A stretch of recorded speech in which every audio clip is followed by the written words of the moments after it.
Ramdam ng masungit na panahon na dulot ng bagyong Dindo sa Cagayan kung saan nakataas pa rin ang signal number 2. Sa lakas ng pagulan, halos zero visibility na ang mga daan. Handa naman ang lokal na pamahalaan sakaling kailanganing ilikas ang mga residente. Live mula sa Santa Ana, Cagayan, may report si Jamie Santos. Jamie? Jiggy, bahagyang nanahimik si Bagyong Dindo dito sa Santa Ana, Cagayan. Pero ayaw pa rin pakasiguro ng mga residente rito kaya patuloy pa rin daw silang magbabantay sa lagay ng panahon.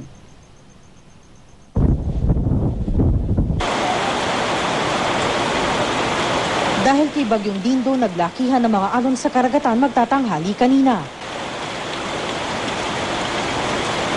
Kaya naman ang mga mangingisda rito sa Santa Ana, piniling wag munang pumalaot. May hirap na raw kasing makipagsapalaran lalo na't alam nilang delikado ang pumalaot kapag ganitong may bagyo. Kung ganitong panahon, hindi kami makalaot o makakuha ng isda. Kasi masama ng panahon. Delikado. Pero ang mga nakatira malapit sa dagat, walang balak lumikas pa. Kailangan din daw kasi nilang bantayan ang kanilang mga bangka na kanilang ikinabubuhay. Ito, mga bangka dito, kung malalagong alaw, pupunta dyan sa ano. Binabantayan niyo po yung mga bangka ninyo? Para hindi masira. Ang mga nakatira naman malapit sa dagat, wala raw balak lumikas. Pasado 4:00 na madaling araw kanina nang iparamdam ni Dindo ang kanyang lakas.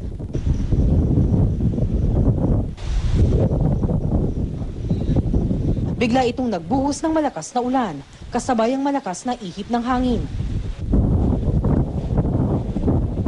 Ang mga puno halos tumabingi sa lakas ng hangin. Halos mag-zero visibility o walang makita sa kalsada sa lakas ng buhos ng ulan. Ayon sa mga residente, kanina lang daw muling umulan ng ganitong kalakas dito. Ilang araw daw kasing maganda ang panahon. Nakaantabay naman ang lokal na pamahalaan. Naka-ready na nga ang kanilang speedboat sakaling may kailanganing i-rescue. May mga contingency plans kaming ina-apply.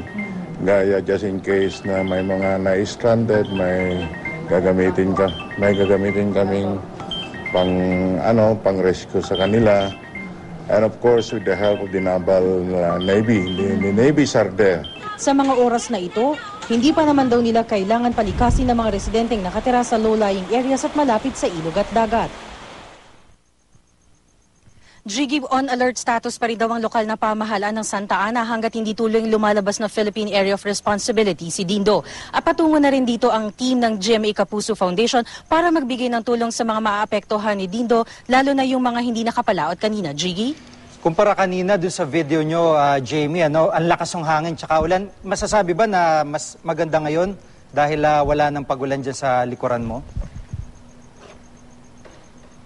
Jiggy, tama ka nga dyan kanina. Kumpara kanina, doon sa mga ipinakita nating videos kanina, mas maganda yung lagay ng panahon ngayon dito. Pero ngayong mga pasado 7:00 ng gabi, medyo lumalakas na naman yung hampas ng alon dito sa tabing dagat malapit sa ating kinatatayuan, Jiggy.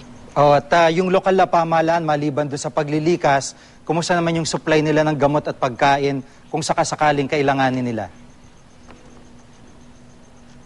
Jiggy, ayon kay Mayor Darwin Tobias na nakausap natin kanina, may mga naka-ready silang mga relief goods, gamot, na kung kasakaling kailanganin ng kanilang mga residente ay ready na nilang ipamigay sakaling may mga kailangan nito, Jiggy. Maraming salamat, Jamie Santos.